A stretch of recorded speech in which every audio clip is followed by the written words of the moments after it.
Okay, good morning guys. We're back in the kitchen, the mess hall. We're not gonna have beer today in the morning. How are you doing today? How are you this morning?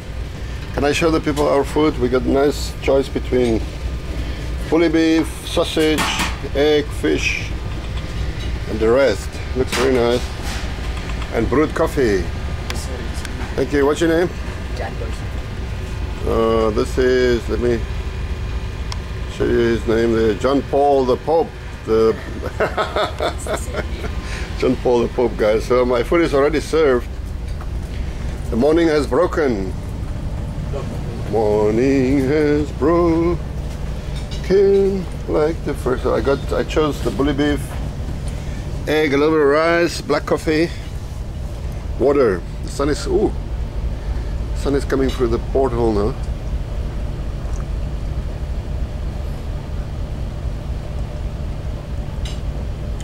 Have some water. I'm sitting right here, sun in my eyes. I think I'm gonna move over one table because the sun is now straight here. Don't mind this sun. Hey, my color look good. My eyes, I mean, my eyes. Sometimes this eye is kind of green. This morning it's nice and brown. This one is always the same color, doesn't change much. But do you guys have the phenomenon of your eyes changing color? So it depends. Okay, I'm out of the sun now. I think I'm gonna move over a little bit more. Got my cutlery, guys. Fancy words for knife and fork. Oh, no knife, no fork. Only fork, sorry. No knife. So we use a spoon. While I'm gonna wait a moment.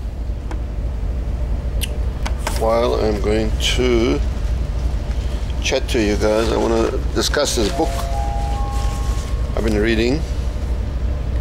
Everybody Lies. Really interesting book. So basically what it's all about is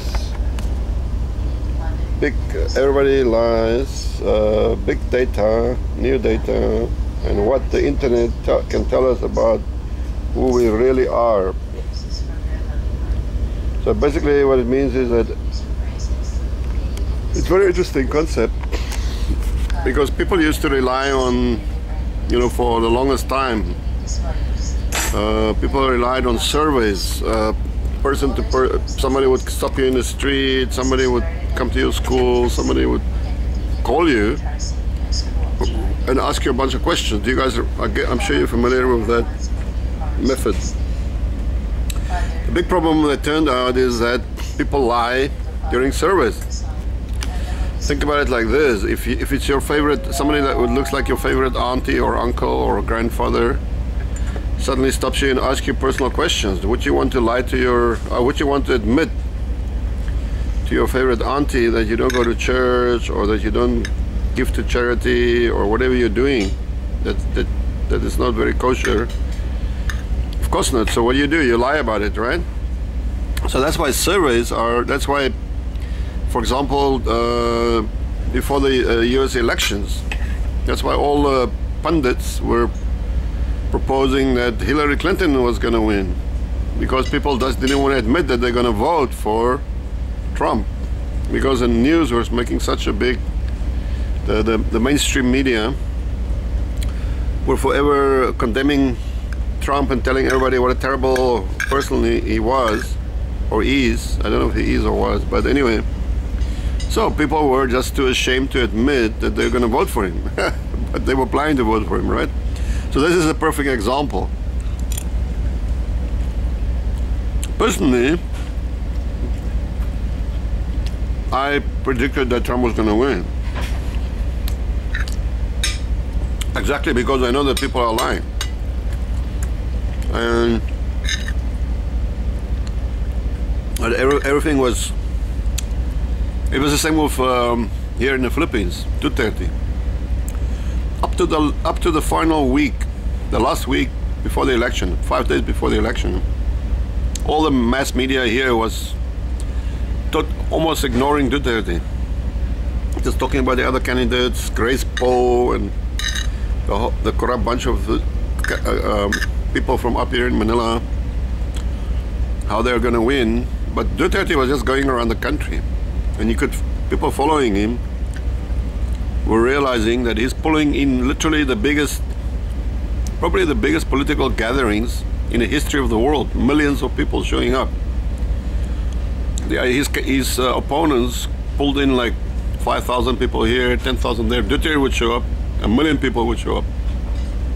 Anybody with the least savvy would immediately realize that he was going to be the next president. So that shows you, the more you study, huh? However,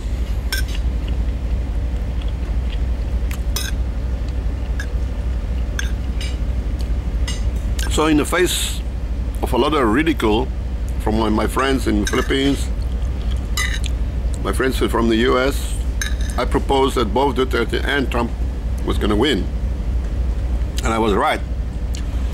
My friends are now very, very quiet on the subject. Nobody's ridiculing me anymore.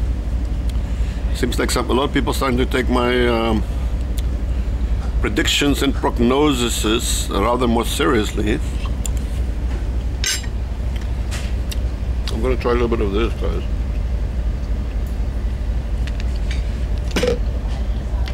Like I say, spice up your life. I'm really sorry last night. I was planning, after the dinner, I was planning to go to watch apparently there was going to be a band performing. But they only started at 9 o'clock. Only started serving booze at 9 o'clock. Only beer before that. I went back to the cabin. I started reading again on this book. And then I fell asleep. I slept till 5 this morning, straight through. And I slept really well, guys. I don't know if you can see it, but I feel I've slept really well. First time in a long time. Months. That I slept well, really well. I mean, you know, you just slept.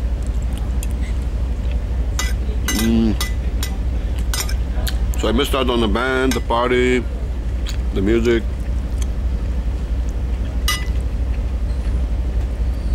On board the ship, so I'm sorry about that.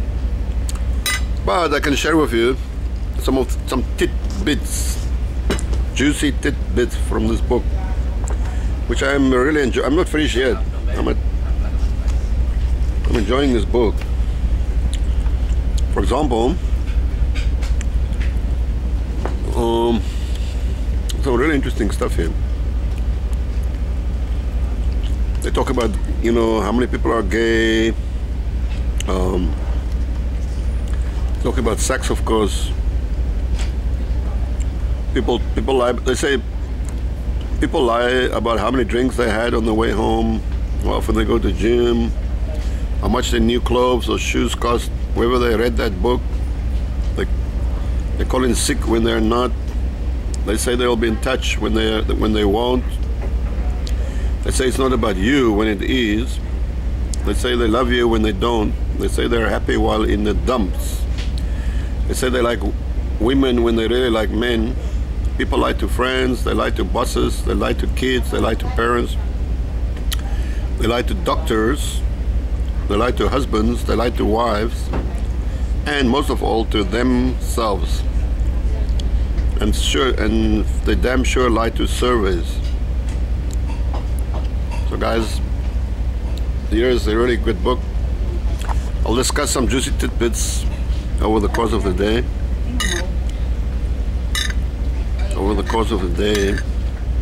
For example,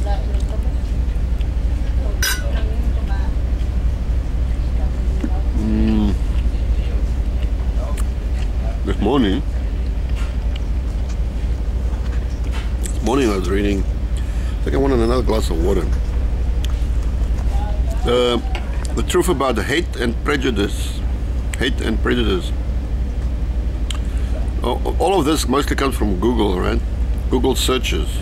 So when people know that nobody's keeping tabs on you, nobody's around to know what you're asking, then Google is a really good truth serum, I suppose. In order are the top 5 negative words used in searches about various groups. Guys, this is quite funny actually. I really enjoy this. Excuse me my humor. I know it's kind of off the beaten track. African Americans, number 1, rude. Why? So the question is, why are black people rude, or why are black people evil? Blah blah blah. So number 1, search on Google. Why are black people rude, racist, stupid, ugly, lazy? Jews. Number 1 is evil, racist. Ugly, cheap, greedy. Muslims, evil. So Jews and Muslims are just the same. Terrorists, bad, violent, dangerous. Actually, Muslim women are really sexy. I would search, why are Muslim women so sexy? Mexicans, racist, stupid, ugly, lazy, dumb. I don't know much about Mexicans, sorry guys. Asians, ugly. Well, some of the girls are pretty. Racist for sure. This should be first. Annoying, this should be second. Stupid, this could be third. Cheap, I'm not sure about that one. Hey, gays. Gays are evil, wrong, stupid, annoying, selfish. Annoying is not a bad description there. Christians, stupid, this is probably true. Crazy, this could be very true. Dumb, could be true. Delusional, very true. Wrong. You make up your own mind. So guys, this is just some of the funnier, it seems like African Americans are the only group that faces a rude stereotype. Nearly every group is a victim of stupid stereotype. The only people that are not considered stupid are Jews and Muslims. The evil stereotype is applied to Jews, Muslims and gays, but not to black people, Mexicans, Asians and Christians. I would say evil could be very easily applied to Christians. Muslims are the only group stereotyped as terrorists, blah blah blah. So this is quite interesting, guys. Don't you think so? But people search on Google when nobody is around.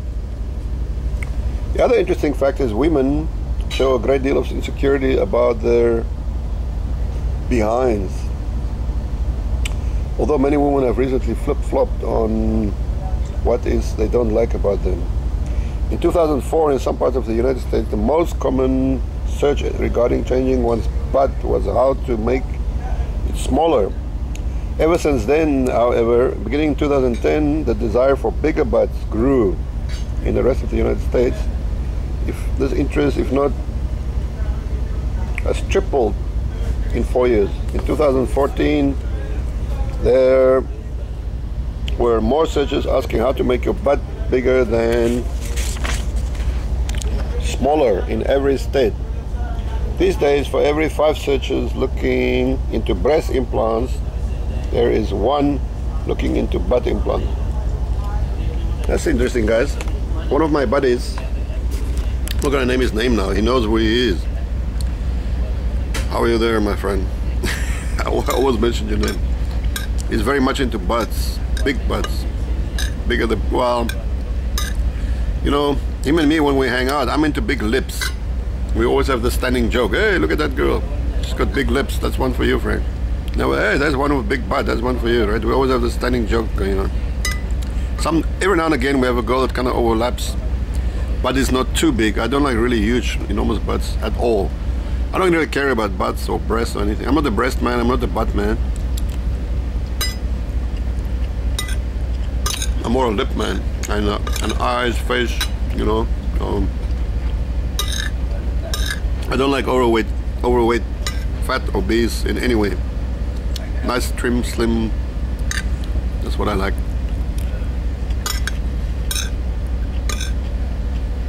So anyway, I want to ask Pope John Paul. Pope John Paul, if you can give me some water. Oh, hey, John Paul, Can I have water? Water. Yes. It's coming, guys.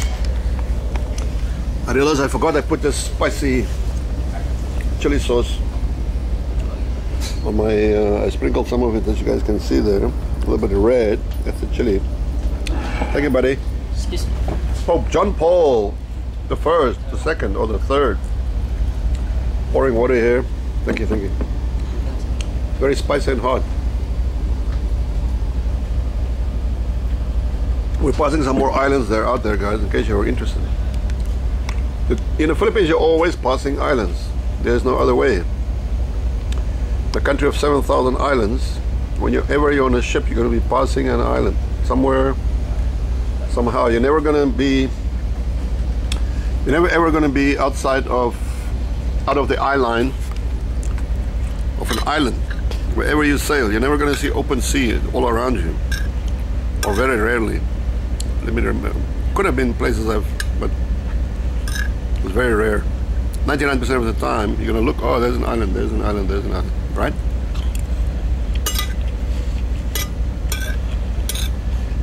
Which I guess is reassuring for a poor swimmer like me. Not that I'm worried.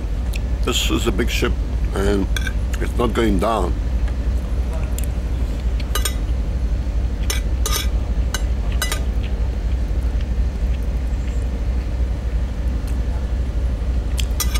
A few years ago there were still some rust buckets.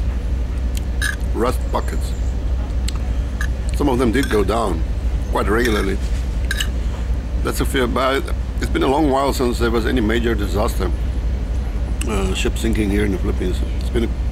Most of the ships they buy now are from Japan, usually second-hand.